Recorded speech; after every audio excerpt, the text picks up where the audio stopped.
Hello and welcome to BitsBytes. So today we are start a new series with the data structures, in which we are talking about the different types of data structures we already have and what kind of data structures we required or simple data structures we need. Okay, so let's start. What is the importance of the data structures in our computer programming language?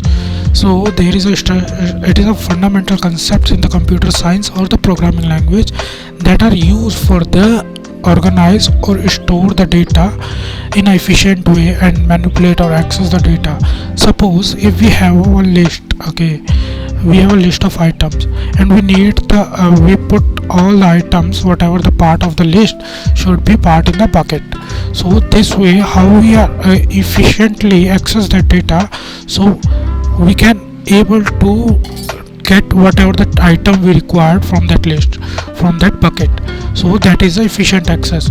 If we require to shuffle the data from one place to another, so that is a manipulation and kind of management. Any kind of, like, if there is some different types of data, like different type of items we have which require a more maintenance, so that what kind of maintenance or management we require to maintain those things. So in computer programming language, the data refers to it, represent the different ways, like it can be integer, it can be a float, it can be anything. It can be your data also, like you have a different government IDs, government details, also you belongs to which office or which company, if you are working, also what kind of profession you are, what is your name, what is your date of birth, which time, which place you are birth, right? All those information is known as a data. After that, let's change into the simple way. In the simplest way, the data structure is a way to organize and storing the data in a computer memory. So how can we, like we already take an example of the bucket, right? So suppose that bucket is a memory, so how can we efficiently use that bucket and store that in our system, so it never inefficiently use our memory, or we are not waste our resources that we have, that we required. Apart from that, also we are which data is accessible, that should be easily accessible also. If we required any operation need to be performed, like fetching, reading, or kind of writing or update kind of informations, so that kind of operation also will be performed very easily.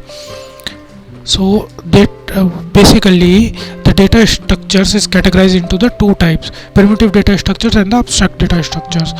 We can say that abstract data structure is in user defined data structures also, okay, they're defined by us according to our strategies, according to our requirements.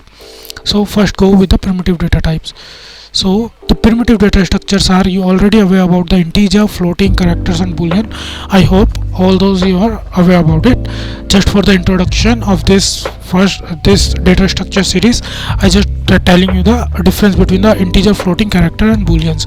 So as we know, integer is holding only the non-decimal values, and the range of the integer is different according to our programming languages. Also the floating is capable to hold the decimal value according to the whatever the value you want to store.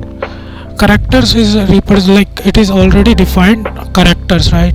So it holds only the characters, any kind of characters in your keyboard, whatever the character you are able to see, number, alphabets, special characters, everything is a part of the characters.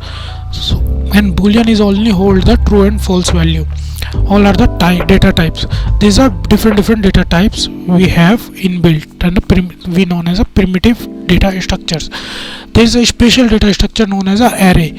So I just telling you in the introduction of the array, it is a continuous memory allocation in a memory. So if and the size of the array is static also. If you are taking, like if you are initialize that list size is 10, so it will automatically take the 10 blocks in our memory. For that array holding a 10 blocks of our memory. If you are using only 2 block, rest 8 blocks will be unused, still they are using that memory, okay. So that is the array. And now go with the abstract data structures. So abstract data structures or user defined data structures are different types like list, stack, queue, tree, graph, hash tables and heaps. We are because as we know, data structure is organizing, manipulation and accessibility.